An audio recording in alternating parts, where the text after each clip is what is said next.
Indonesia has plans to build a nuclear power plant or a power reactor to address uncertainty in energy scarcity.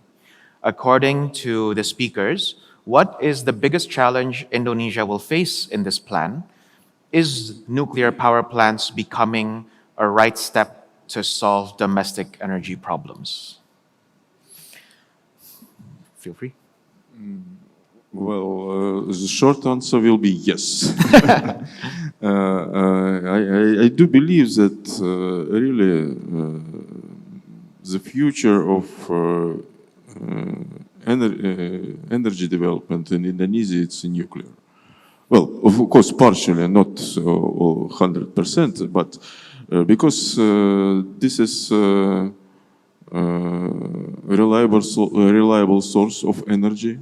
And if Indonesia will use proven technologies like those that Russia can provide to, it will be a long-term solution for Indonesia. It will ensure its energy security, and we can ensure that the price will lower than, for example, using diesel stations or any other kind of stations, and the price will not depend on any kind of fossil fuel, like it happened now when there are some problems in the Persian Gulf and the Middle East, and the price for oil and gas has rocketed.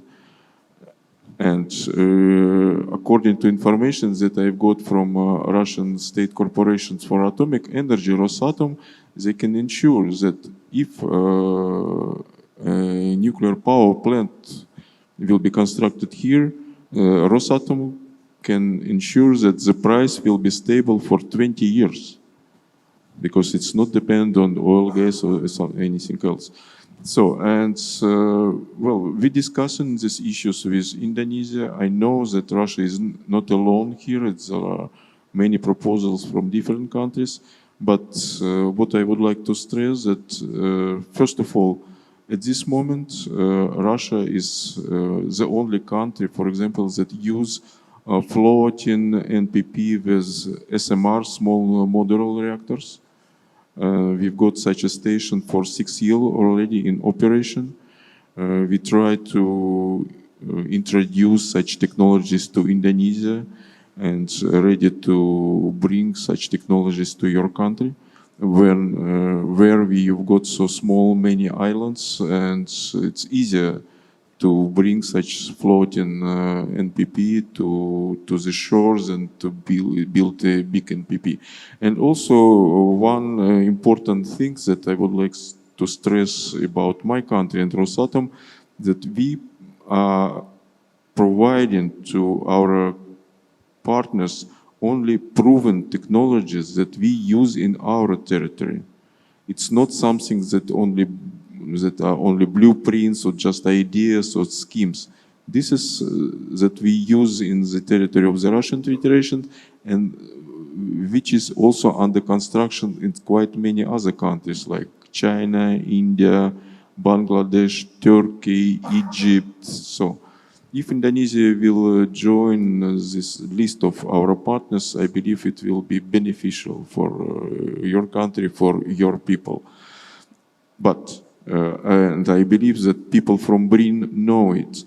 The problem is here, because there are still no final decisions, still no decree of the president putting nuclear energy in the energy mix of Indonesia.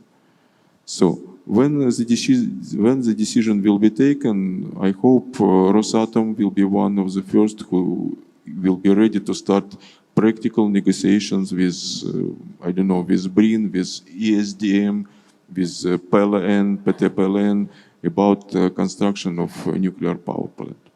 Thank you. The next, if I may just add a few words.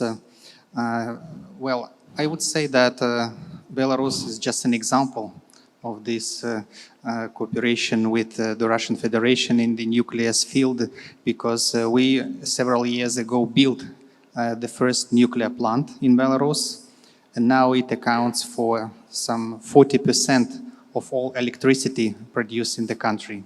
So nuclear energy, first, it's diversification of energy sources. Second, it's about efficiency, decreasing costs and making them predictable for a long period of time.